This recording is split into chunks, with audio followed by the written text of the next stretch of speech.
I was chatting with a homeowner that has issues when it rains.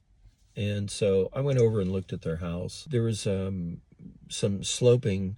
The downspouts off the roof discharged correctly away from the house. It's an Ohio building code is 15 feet away from the foundation. He had a hill slope behind his house that was bringing moisture close proximity of his foundation.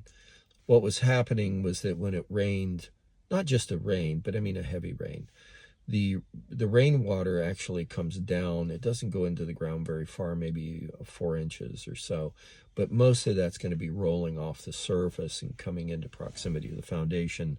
Then it depends on how the house was built and the methods of collecting water from the earth so it doesn't make contact with the foundation wall or it doesn't hit the wall and come through the house into the basement.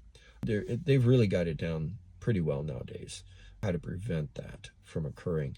But his house was a little older. All you can really do in that scenario is build a French drain between the hillside and the foundation wall.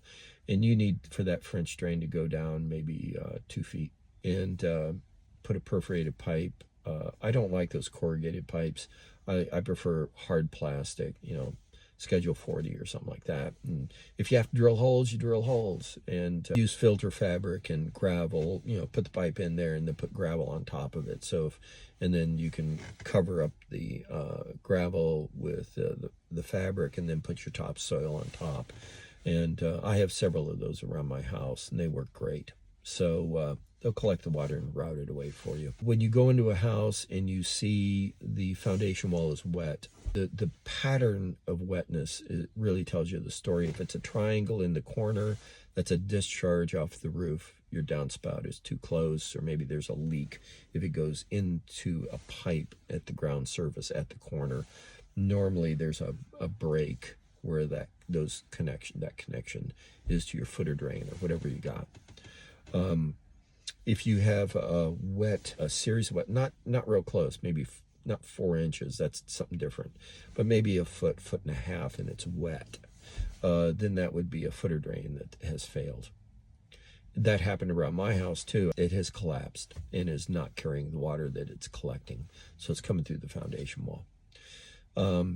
And I'm not going to talk about how to address those kind of things. That's someone else's job. And then if it's wet at the top and then not wet below, that has to do with the barrier system of keeping the water away from the foundation. Normally there's something that has gone wrong and that barrier is not sealing the water off the upper 2-3 feet of the foundation wall.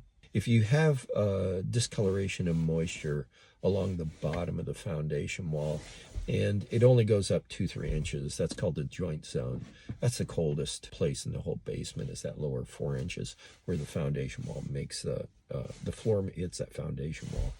And that's the coldest place. When you have too much moisture in the basement and it makes contact with that super cold area of the foundation, then you can get condensation or enough of a high humidity that you can get growth germinating right along that bottom. That's easy to remove with soap and water.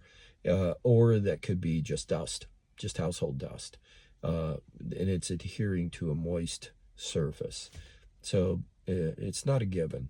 And so when I first started in business, I thought that was a footer drain issue. But then I realized I was reading a book and they talked about the joint zone. And I went, man, have I seen that a few times.